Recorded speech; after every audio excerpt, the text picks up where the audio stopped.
नमस्कार दोस्तों, अगर आप भी बीए फर्स्ट ईयर में प्राचीन इतिहास लेकर पछता रहे हैं तो आज से आपकी इतिहास कमजोरी नहीं होगी, ताकत होगी। तो चलिए एक नज़र डालते हैं सिलेबस की ओर। सबसे पहले दोस्तों हम सिलेबस की बात करेंगे, उसके बाद से हम बताएंगे हमारी रणनीतियाँ क्या होगी जो आपको एग्ज़ाम में दिलाएगी 80 से 85%। 80 से 85% हमारे ही क्लास से मिलेगा। आप कह रहे होंगे मास्टर पगला गया क्या? तो मास्टर पगलाया नहीं है, मास्टर एकदम हकीकत बता रहा है। और आप पूरा विश्वास मानिए कि बस आप मात्र हमें 15 से 20 घंटे टाइम दीजिए, 15 से 20 घंटे टाइम दीजिए, बस आपका ये पूरा सिलेबस कंप्लीट हो जाएगा। तो चलिए एक नज़र सिलेबस की ओर मारते हैं।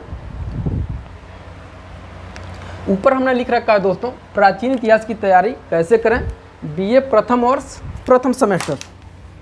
माफ़ करिएगा दोस्तों, बीए प्रथम वर्ष प्रथम सेमेस्टर। और ये वीडियो किस लिए है? तो डीडीयू यूनिवर्सिटी गोरखपुर के लिए, बीए प्रथम वर्ष प्रथम सेमेस्टर के लिए और प्राचीन इतिहास के लिए। जैसा कि देखिए ऊपर, दीनदयाल उपाध्याय विश्वविद्यालय गोरखपुर। और प्राचीन इतिहास का जो आपका सिलेबस है उस पर एक बार नज़र मारते हैं। ये रहा आपका सिलेबस। सबसे पहले दिया है दोस्तों अध्ययन का स्रोत। अध्ययन का स्रोत, इसमें हम लोग पढ़ेंगे अध्ययन का स्रोत, यानी प्राचीन इतिहास को जानने का स्रोत क्या क्या है हमारे पास। पुराण है, साहित्यिक साक्ष्य है, लोगों का रचनाएं हैं, इस तरह का जो विवरण है उसको हम लोग पढ़ेंगे। उसके बाद से देखिएगा महाजनपदों का विकास।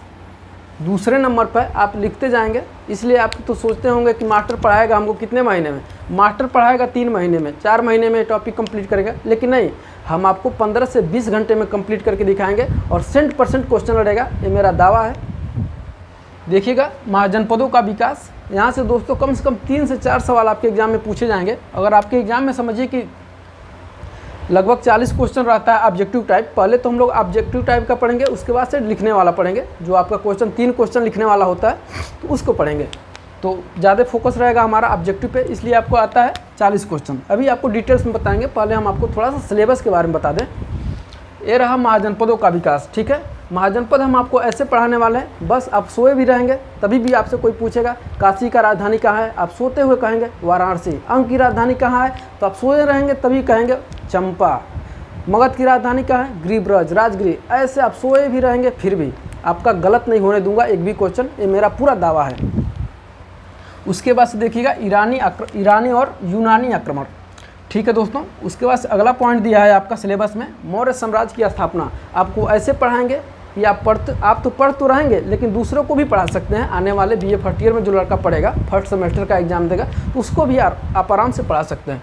मौर्य साम्राज्य की स्थापना, जिसमें हम बात करेंगे चंद्रगुप्त मौर्य की, अशोक की, बिंदुसार की, कुणाल की, दशरथ की। उसके बाद से लिखा है प्रमुख शासक, मौर्य साम्राज्य की स्थापना। उसके बाद से लिखा है प्रमुख शासक। उसके बाद से खुद दिया है चंद्रगुप्त मौर्य के विषय में पढ़ना है आपको, बिंदुसार के विषय में पढ़ना है। चंद्रगुप्त मौर्य का पुत्र बिंदुसार है और बिंदुसार का पुत्र क्या है, अशोक है, इसके बारे में पढ़ना है। उसके बाद से पढ़ना है अशोक की धम्म नीति और उसके उत्तराधिकारियों के विषय में, कि अशोक की मृत्यु के बाद कौन कौन से उत्तराधिकारी हुए। उसके बाद से देखिएगा मौर्य वंश के पतन के कारण। मौर्य वंश के पतन के कारण तो हम आपको जब रेगुलर क्लास में आपको बताएंगे कि मौर्य वंश का पतन का कारण कैसे हुआ, कि लास्ट में क्या करके, लास्ट में इसके उत्तराधिकारी थे एकदम कमज़ोर और दुर्बल हो गए। और अंतिम शासक कौन था, बृहद्रथ था, जिसकी हत्या कौन कर दिया, पुष्यमित्र शुंग ने हत्या करके एक नए राजवंश की स्थापना की, जिसे प्राचीन भारत के इतिहास में शुंग वंश के नाम से जानते हैं। तो ये रहा दोस्तों। उसके बाद से खुद दिया है आपके सिलेबस में शुंग वंश। उसके बाद से दिया है आपका कण्व वंश, कण्व वंश दिया है। उसके बाद से आपको पढ़ना है सातवाहन, जिसमें यहाँ पे आप पढ़ेंगे सबसे प्रसिद्ध शासक गौतमीपुत्र सातकर्णी के विषय में। उसके बाद से देखिए आपके सिलेबस में भारत में विदेशी आक्रमण, भारत में विदेशी आक्रमण, शक, कुषाण। और कुषाण के अंतर्गत क्या है, कनिष्क सबसे महान शासक है, कुषाणों में सबसे महान शासक है कनिष्क, इसके विषय में हम लोग पढ़ेंगे। उसके बाद से पढ़ना है आपके सिलेबस में गुप्त वंश का उदय, गुप्त वंश का उदय। उसके बाद से अगला टॉपिक क्या है, महान गुप्त शासक। और महान गुप्त शासक में कौन कौन है, चंद्रगुप्त मौर्य के, चंद्रगुप्त प्रथम के विषय में पढ़ना है, समुद्रगुप्त के विषय में पढ़ना है, चंद्रगुप्त द्वितीय विक्रमादित्य के विषय में हम आपको पढ़ाएंगे, कुमारगुप्त के विषय में हम आपको पढ़ाएंगे। उसके बाद से स्कंदगुप्त के विषय में पढ़ाएंगे। यही टॉपिक दिया है आपका सिलेबस में। उसके बाद से देखिए गुप्त व काटक संबंध, ये आपका टॉपिक है। उसके बाद से हम आपको बताएंगे गुप्त वंश के पतन के कारण, गुप्त वंश के पतन के कारण। तो ये तो रहा आपका सिलेबस। तो इसको मिटाते हैं, दोस्तों। उसके बाद से हम आपको बताएंगे कि हमारी रणनीतियाँ क्या होगी और हम पढ़ेंगे कैसे।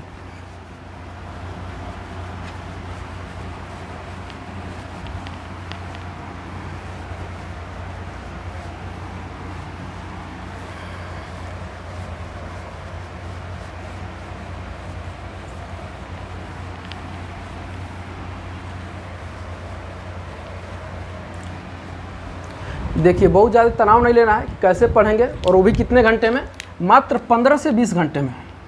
15 से 20 घंटे में हम आपको ये पूरा सिलेबस कंप्लीट करेंगे।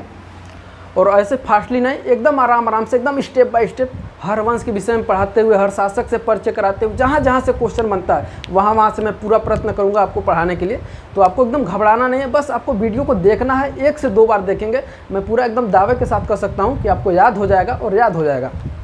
तो पढ़ना हमको कैसे है और टाइम आपको कितना लगेगा, 15 से 20 घंटे लगेंगे। इसमें हम लोग क्या क्या करने वाले हैं 15 से 20 घंटे में। सबसे पहले दिया है जो दोस्तों, सबसे पहले आपका जो सिलेबस दिया था लगभग 15-16 यूनिट है, 15-16 टॉपिक है। उसके बाद से सबसे पहले हम लोग सिलेबस को कंप्लीट करेंगे। सिलेबस जैसे आपका कंप्लीट हो जाएगा, उसके बाद से जितना जो टॉपिक है आपका, प्रत्येक टॉपिक से जितना क्वेश्चन बन सकता है, जितना क्वेश्चन आपके एग्जाम में पूछा गया है, जो महत्वपूर्ण क्वेश्चन है वो सब मैं आपको कराऊंगा ऑब्जेक्टिव क्वेश्चन के माध्यम से, ठीक है। तो ये टॉपिक हो जाएगा। उसके बाद से हमारी अगली रणनीति क्या होगी, जब आपका एग्ज़ाम आएगा, जब आपका एग्ज़ाम होगा तो एग्ज़ाम से कितने दिन पहले, तो एग्ज़ाम से लगभग 7 दिन पहले हम आपको कराएंगे मॉडल पेपर, मॉडल प्रश्न। ये हम आपको कराएंगे मॉडल प्रश्न, और इसका हम PDF भी प्रोवाइड कराएंगे आपको। इसका हम PDF भी प्रोवाइड कराएंगे आपको। जैसे आपके एग्जाम में क्वेश्चन पूछा जाता है, सेम वही पैटर्न रहेगा, सेम वही क्वेश्चन रहेंगे। और मैं पूरा एकदम गारंटी के साथ एक बार पुनः आपको आश्वस्त कर देना चाहता हूँ कि हमारे पढ़ाए हुए में से अगर 80 से 85% क्वेश्चन नहीं मिला तो आप जिस वीडियो को कहेंगे उस वीडियो को मैं डिलीट कर दूंगा। एकदम गारंटी है, आपको प्राचीन इतिहास में एकदम आपको मास्टर में बना दूंगा।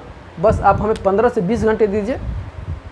तो ये तो रहे हमारा कुछ स्ट्रेटजी, किस तरह से हम आपको पढ़ाने वाले हैं और किस तरह से आप पढ़ने वाले हैं। तो आपको क्या करना है दोस्तों, ये जो टॉपिक हमने लिखा था वो आप लिख लीजिएगा। उसके बाद से क्या करना है, आपको एक कॉपी लेनी है,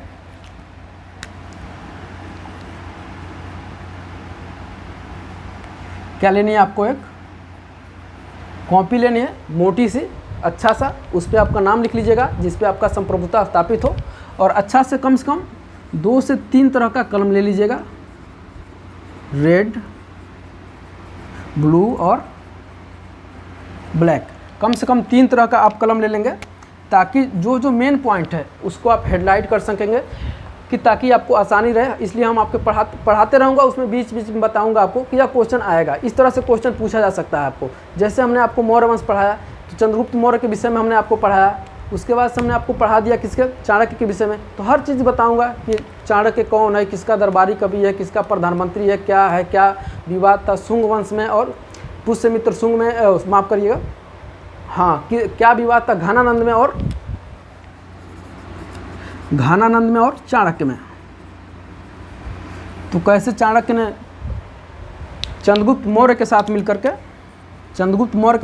के मौर्य वंश की स्थापना की। हर एक छोटी से छोटी बातें आपको पढ़ाऊंगा, एकदम आपको रगों में बैठ जाएगा प्राचीन इतिहास। तो इससे आपको डरना नहीं है। इसलिए यही हमारा मोटो है कि प्राचीन इतिहास आपकी कमजोरी नहीं, आपकी ताकत होगी। तो कल से आपका रेगुलर क्लास शुरू हो जाएगा, और मात्र 15 दिन में हो सकता है 1 दिन में 2 वीडियो आपको मिल जाए, या 1 वीडियो, और वो भी वीडियो ज़्यादा टाइम की नहीं होगी, 30 से 35 मिनट की होगी। 30 से 35 मिनट की आपकी वीडियो होगी। उसके बाद से आपका सिलेबस कंप्लीट हो जाएगा। उसके बाद से हम पढ़ेंगे सेकंड सेमेस्टर के लिए। तो कैसा लगा मेरा टॉपिक है दोस्तों, और कैसा लगा मेरा वीडियो, आप हमें कमेंट करके ज़रूर बताइएगा। और अच्छा लगे और आपको लाभ मिले इससे तो अपने दोस्तों के साथ ज़्यादा से ज़्यादा शेयर करिएगा। और आप अभी तक हमारे चैनल को सब्सक्राइब नहीं किए हैं तो सब्सक्राइब कर लीजिएगा, ताकि इसी तरह से मज़ेदार वीडियो हम आपके बीच लाते रहेंगे। और मिलते हैं हम अगले वीडियो में, तब तक के लिए बहुत बहुत धन्यवाद।